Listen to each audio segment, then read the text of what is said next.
Hello everyone, this is Serious Trivia and welcome back to episode 3 of When Guan Yu joined Cao Cao. Last episode, we discussed Guan Yu's exploits while serving under Cao Cao and left off with Liu Bei's head hanging in the balance as the fickle Yuan Shao is enraged after losing his top two generals in Yanliang and Wenchou.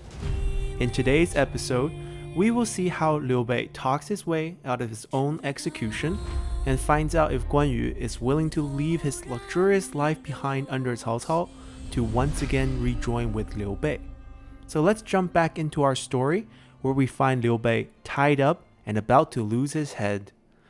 As Liu Bei is being dragged out of Yuan Shao's tent and towards the executioner's block, Liu Bei cries out to Yuan Shao and asks, "What is my crime?"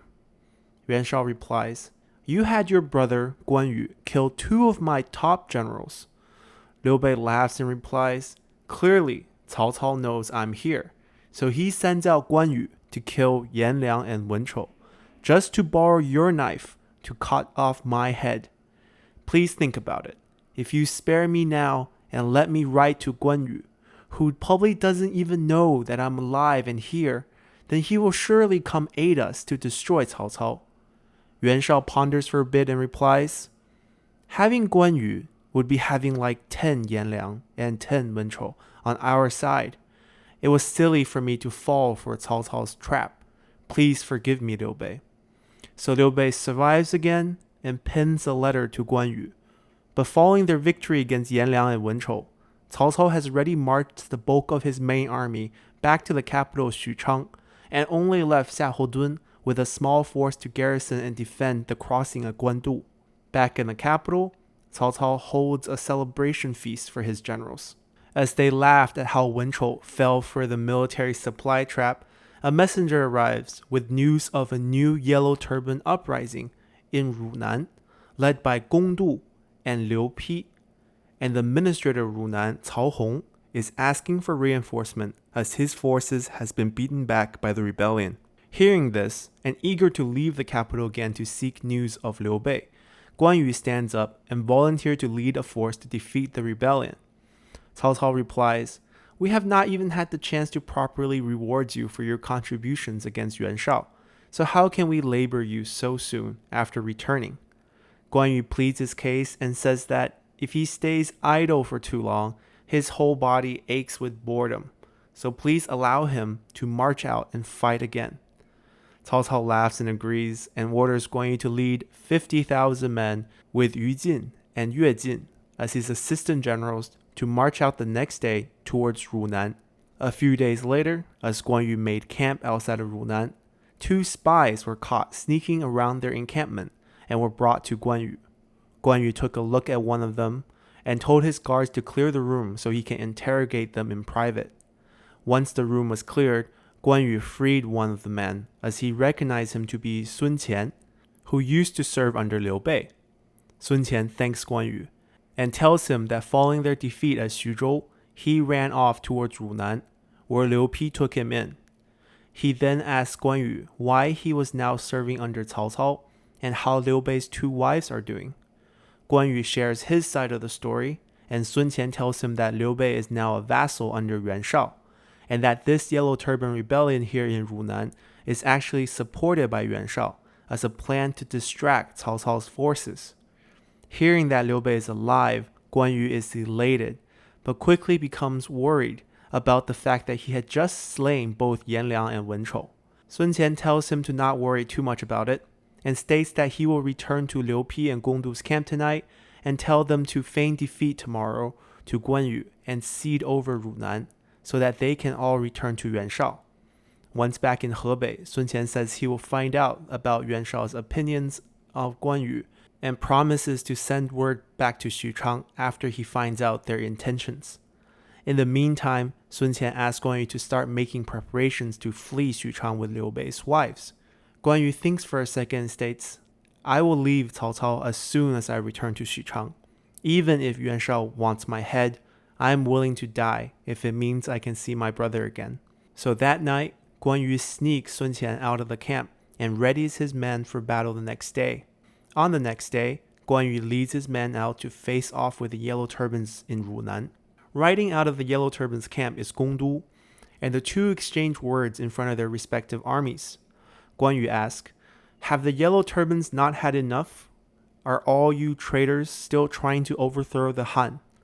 Gongdu laughs and replies, "How can you call us traitors when you have betrayed your own brother, who now serves Yuan Shao, while you serve under Cao Cao?"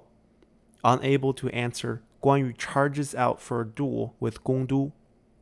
Unwilling to take the duel, Gongdu turns his horse around and races back to camp. But once again, the red hair helps Guan Yu catch up. Now, out of the earshot of Guan Yu's men, Gongdu turns around and says to Guan Yu, "Sun Qian told us last night of the plan, so we'll feign defeat here and pull out of Runan. Hopefully you can leave Cao Cao soon and return to our side."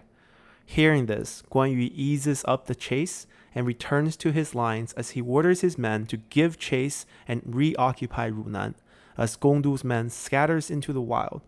With his mission complete in Runan, Guan Yu returns to Xuchang. Back at home, Liu Bei's two wives approaches Guan Yu and ask him about his journeys outside of the capital and sees if there's any news of Liu Bei. Guan Yu simply answers no and takes his leave. Hearing this tear's answer, Lady Gan and Lady Mi starts to cry, thinking that Guan Yu must have found out about Liu Bei's death and is only denying it to spare them from the despair. As their cries echoed out of the inner courtyard, one of Guan Yu's bodyguards approaches the two ladies and whispers to them, "Do not despair, as we have found out that Liu Bei is alive and now resides as a vassal under Yuan Shao in the north." The two ladies, surprised at this news, approaches the guard and asks him how he knew this. The guard replies that the enemy general in Runan has claimed so on the battlefield. Confused and furious, the two ladies summons Guan Yu once again and demands a truthful answer. Guan Yu bows down and admits that he has indeed found out that Liu Bei is now alive and with Yuan Shao, but they must be careful to not let Cao Cao know this, as it might complicate their return, so he is trying to keep this news a secret from everyone. Lady Gan agrees and only begs Guan Yu to make plans for a speedy departure. Unfortunately, like the bodyguard, Yu Jin, who was the assistant general on the campaign to Runan, also heard from Gongdu that Liu Bei is alive and now resides with Yuan Shao. So he reports this news back to Cao Cao. Immediately, Cao Cao sends out Zhang Liao again to make a cordial visit to Guan Yu's residence to find out what Guan Yu is planning. When Zhang Liao arrives, he openly congratulates Guan Yu on the news of Liu Bei, and while Guan Yu tries his best to downplay the news by saying that it is only a rumor from the Yellow Turbans, he finally admits to Zhang Liao that since there is finally some news about Liu Bei, he does plan indeed to depart soon to find out for himself. Zhang Liao retorts and asks, "Well, how does our relationship compare to the relationship between you and Liu Bei?" Guan Yu answers, "Between us, we share a friendship, while Liu Bei is a friend, a brother, and ultimately my lord, so it does not compare." Zhang Liao sighs, takes his leave, and reports this all back to Cao Cao. Not long after Zhang Liao leaves, a messenger arrives at Guan Yu's residence, claiming to carry a letter from Liu Bei. Guan Yu welcomes in the messenger and reads the letter that was written following Liu Bei's execution. And the letter states, "You and I have been brothers since the Peach Garden. We have sworn to fight together and die together. Now it seems like the oath is broken, as you now serve Cao Cao. If it is luxury and fame that you seek, then on behalf of the fact that we used to be brothers, I will gladly offer you my head to help you achieve that dream." Now in tears after reading this letter, Guan Yu is both happy to finally confirm that Liu Bei is indeed alive, but also sad about the misunderstandings between the brothers. He quickly writes back and makes the final plans to leave. Guan Yu first informed his plans to Liu Bei's two wives and had them make preparations, and then proceed to visit Cao Cao's residence to properly say goodbye in person. But as Cao Cao already know the purpose of Guan Yu's visit, Cao Cao tells the doorman to inform Guan Yu that Cao Cao is out right now and just simply avoids Guan Yu. Regardless, Guan Yu orders his bodyguards to pack up all the gifts and leave them in the residence. That night, Guan Yu also prepped all the horses and carriage for travel and told all his men to get some rest. The next morning, Guan Yu made another visit to Cao Cao's residence, but Cao Cao's doorman still claimed that Cao Cao is not home. So Guan Yu tries to visit Zhang Liao's home instead, but Zhang Liao's doorman claims that Zhang Liao is sick and unwell for visits. Frustrated, Guan Yu returns home, writes a farewell letter, and have it sent off to Cao Cao's residence instead. Then he placed all the gold, silk, and silverware gifts that Cao Cao has gifted him in the main hall, hung his marquise seal and banner from the rafters, and left the residence with Liu Bei's 2 wives and a small group of bodyguards that has been with him since Xuzhou. As they approached the north gate of Xuchang, the gate captain asked for their travel documents. Guan Yu simply flashed his green dragon crescent blade, and the guards backed off, and their small caravan rode out of Xuchang and headed north towards Liu Bei. Meanwhile, Cao Cao was at home with a group of his generals discussing about what to do about Guan Yu, when a messenger arrived with Guan Yu's letter. Realizing Guan Yu must have already left, Cao Cao sat down overcome with grief. Just as a gate guard arrived, saying that Guan Yu and a small group of about 20 men just forced their way out of the north gate. And almost immediately after, another guard from Guan Yu's residence also arrived and says that Guan Yu has left all the gifts and his marquise seal behind and has left the city. As everyone digested this sudden onslaught of breaking news, General Cai Yang stepped forth and asked for permission to lead 3,000 cataphracts to ride out and capture Guan Yu. Cao Cao scolds at Cai Yang and says, "We made a deal with him when he surrendered, and now despite all the luxuries I have granted him, Guan Yu remains loyal to his old lord. He should be an example to you all. I will hear no more talks of chasing after Guan Yu." Strategist Chen Yu cuts in and argues, "Even though we did promise to allow him to return to Liu Bei, he is now not only returning to Liu Bei, but also joining Yuan Shao, who is currently at war with us. We have every right to chase him down and kill him if we must, as he is leaving us to become our enemy." Cao Cao replies, "Even so, we must respect our word and remain loyal to Guan Yu, as he remains loyal to Liu Bei." Then Cao Cao summons Zhang Liao once again and says, "You know Guan Yu best here. Hurry and ride out to catch up with Guan Yu. Tell him that we do not intend to chase after him, and simply ask him to wait a bit, as I want to personally say goodbye to him and offer him a robe and some money for the road." Zhang Liao quickly rides out of Xuchang to try to catch up with Guan Yu, while Cao Cao made some preparations and rode out with Xu Chu, Xu Huang, Yu Jin, and Li Dian soon after. Now, if Guan Yu was traveling alone on the red hare, then there was no way anyone could catch up to him. But since Liu Bei's 2 wives are traveling in a carriage, Guan Yu's group is actually moving quite slowly and soon caught up by Zhang Liao. Thinking that Cao Cao's men are giving chase, Guan Yu tells the rest of the group to speed ahead while he brings up the rear. Guan Yu, with blade in hand, rides back to meet Zhang Liao and asks, "Have you come to bring me back?" Zhang Liao asks, "No," and explains that Cao Cao simply wanted to say his farewells in person, so he is just here to tell Guan Yu to please wait for a bit longer. Soon, not far behind, Guan Yu sees Cao Cao approach with a group about 10 men. Although no one is armed, Guan Yu is still concerned by the likes of Xu Chu and Xu Huang in the group, and asks them to keep their distance. Cao Cao agrees and tells Guan Yu that they had just come to simply say their goodbyes and offer some money to cover the travel expenses for Liu Bei's 2 wives. Guan Yu thanks Cao Cao but says, "We have enough to get by, so there is no need for the gold." Cao Cao replies, "I know your honor can't be measured in gold or bought, but perhaps you will accept this simple robe to commemorate the bond that you and I shared during this past few months." Cao Cao then sends one of his fellow riders towards Guan Yu with robe in hand.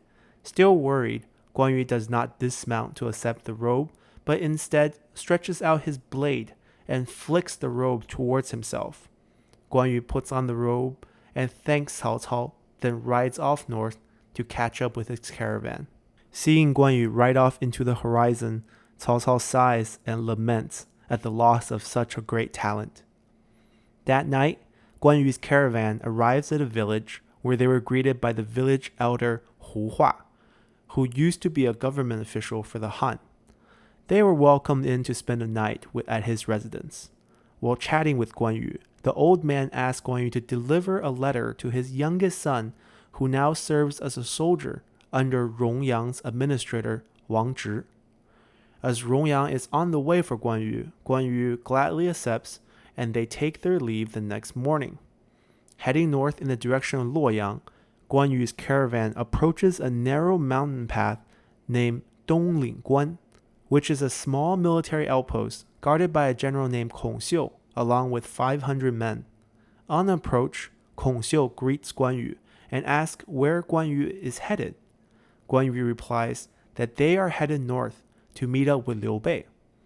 Kong Xiu, who is just a small-timer guarding a mountain pass, replies, "Up north is Yuan Shao's territory, and since we are at war with them, do you have the proper travel documents from Cao Cao?" Guan Yu replies, "No," and Kong Xiu states that then, by law, they have only wait here until he can send men back to Xuchang to confirm their travel documents before he can let them pass. Visibly angry, Guan Yu tells Kong Xiu to not delay their journey. Kong Xiu smugly offers to allow Guan Yu to pass by himself, but asks him to keep the rest of the caravan here as hostage. Enraged, Guan Yu refuses and grabs his blade and charges at Kong Xiu, who then immediately closes off the pass and rallies his men to face off against Guan Yu. To find out if Guan Yu can safely bring Liu Bei's wife back to his brother, come back next episode where we will discuss one of the most iconic moments in Guan Yu's life as he crosses 5 passes and slays 6 generals. This concludes episode 3 of our When Guan Yu Joined Cao Cao lore series. I hope you guys enjoyed it. If you haven't done so already, please consider showing your support for the channel by subscribing. Once again, thank you for watching and see you next time. Bye!